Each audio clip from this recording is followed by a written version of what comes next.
The oranges remained chilly in my grip as the driver whispered my name. Not boisterous, but deliberate, like he had rehearsed it. "Are you Nash's father?" he asked, and I nodded.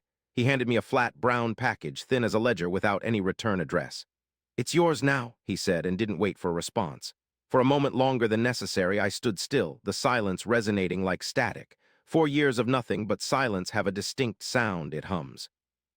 The echo stayed with me as I walked home, locking the door behind me.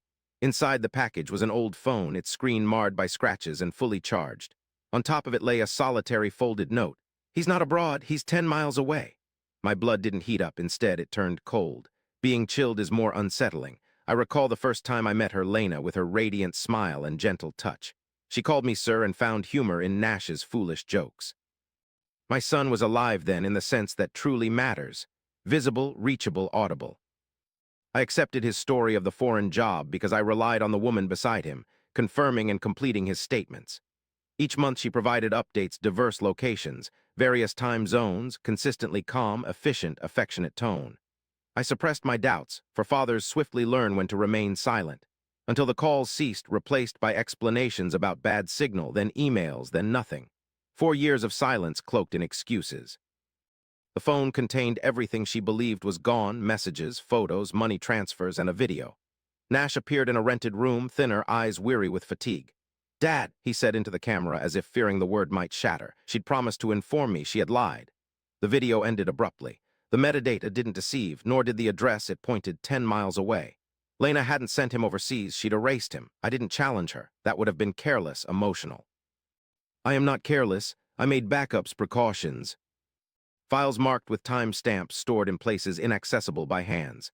Then I paid a visit to a lawyer who I had previously assisted during a difficult divorce. He didn't inquire as to the reason. Instead, he listened attentively. Following this, I traced the money, similar to following a trail of ash. Joint accounts were drained, and insurance policies were secretly altered with Nash's forged signature, almost convincing me. Almost. I approached Nash initially without warning or contacting her prior. When he opened the door, his expression suggested he had encountered an apparition that owed him money. I didn't greet him affectionately. Instead, I simply said, "We're correcting this situation." The plot thickened gradually. That's the method if you want it to endure. We resubmitted documents, corrected records, reported forged signatures discreetly, and froze accounts. I informed her employer about the fraud she had been carrying out through company expenses. I distributed meticulously chosen copies to her sister, mother, and friends. Not accusations, but merely facts. The truth requires no raised voice. The standoff occurred on a Tuesday night. Rain was striking the windows as if keeping a rhythm. She flashed me a smile, but it quickly faded when she noticed Nash standing behind me. "You told me he was abroad," I said coldly. She hesitated, then spoke. Her words were hollow, like a building realizing its own collapse.